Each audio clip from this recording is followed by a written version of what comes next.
This is Malmö, Sweden's third largest and fast-growing city. A place of diversity, open and welcoming. A city built for walking, safe and relaxing. A city of small-scale charm with big personality, full of fun and surprises. A leader in sustainable urban living, green, thoughtful, and future-minded. No grand attractions, just unexpected moments that stay with you. Here we want to share those lovely moments, so follow along and enjoy the journey with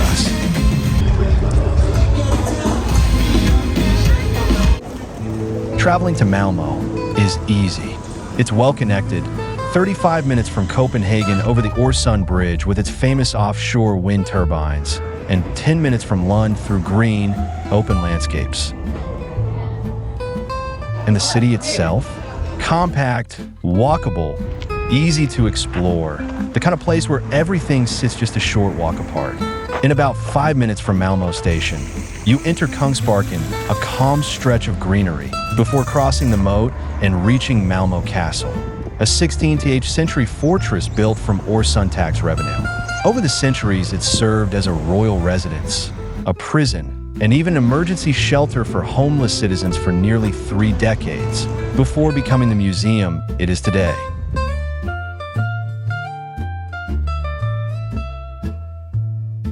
Just behind the castle, the path leads into Slottsparken, home to Slottsmalen, a 19th century windmill once used for grinding grain, now surrounded by Slottsträdgården's blooming garden beds filled with cheerful, vibrant flowers. Hard to imagine this peaceful park was once a training ground for the Malmö Hussars, the city's old cavalry regiment. From here, you can see the turning torso, completed in 2005. And just around the corner, the path brings you to Malmö City Library.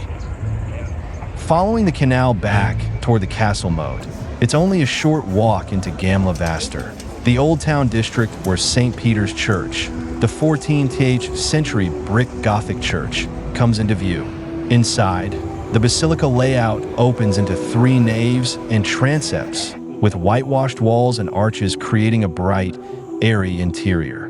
The main altarpiece dates from 1611, the richly carved pulpit from 1599, and the current organ from 1951.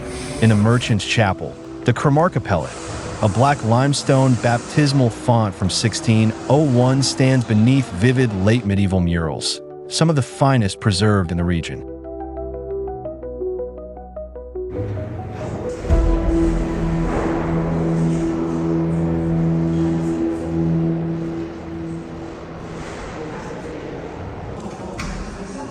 Stepping outside the Old Town, a short walk east leads to Gustav Adolf's Torg, the large and busy square named after King Gustav IV Adolf.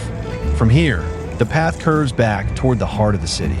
Just nearby is Gamla Kyrkogården, Malmö's old cemetery. Laid out in 1822, it feels almost like a park, yet still very much a step back in time. The gravestones recall families who shaped Malmö through the 19th and early 20th centuries, their names still visible beneath the shade of old trees. Leaving the cemetery and heading back toward Gustav Adolf's Torg, the mood shifts again. The square is alive with music and movement as Malmö celebrates its diversity, with performances from different cultural groups filling the space with color, rhythm, and energy.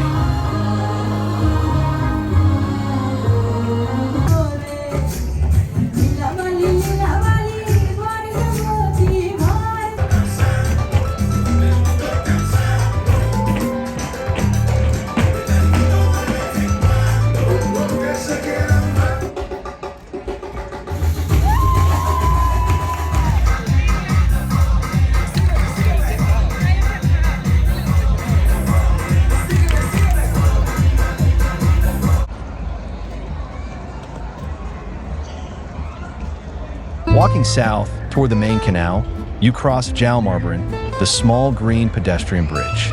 It used to be a swing bridge, one of the last of its kind in Malmö. It once pivoted open for canal traffic, and today it sits beside Boka Boat, where kayaks and little electric boats still pass beneath it. Immediately across Hjalmarbron is Mälarbron, the stone bridge completed in 1914.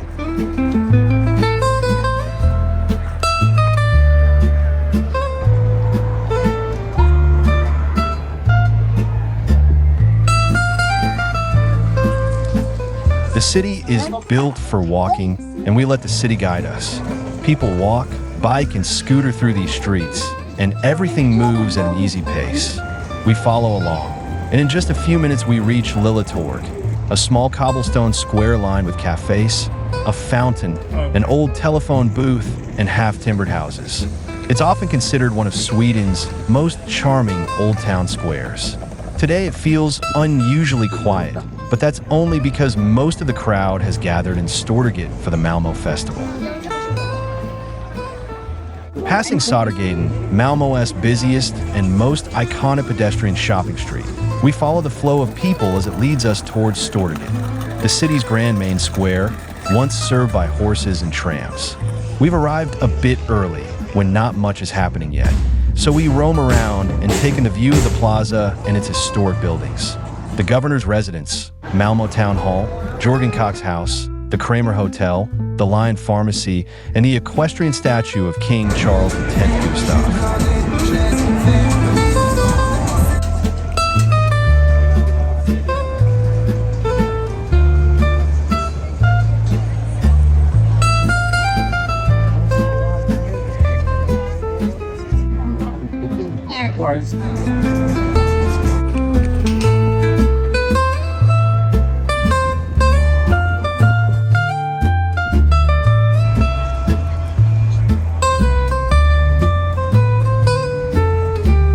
The festival hasn't warmed up yet, so we wander off toward Malmö Saluhall, a refurbished 1800s warehouse that's now a mecca for artisanal foodie goodies, hoping to find a drink and a little something to snack on.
Right next to Malmö Saluhall is Kungsparken, Malmö's oldest park, stretching along the canal.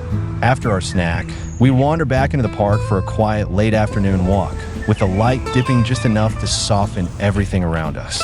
We were here this morning, but in the late afternoon glow, Kungsparken feels like a different place entirely. Quieter, warmer, more relaxing, almost suspended.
Inside the park, you come across several statues, like this woman stretching toward the sun, a quiet reminder that it's a new day and everything is going to be okay.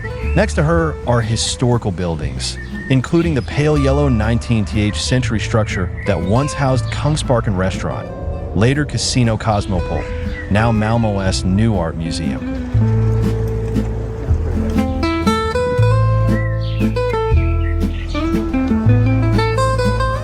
As evening settles in, it's time to make our way back to Stortinget.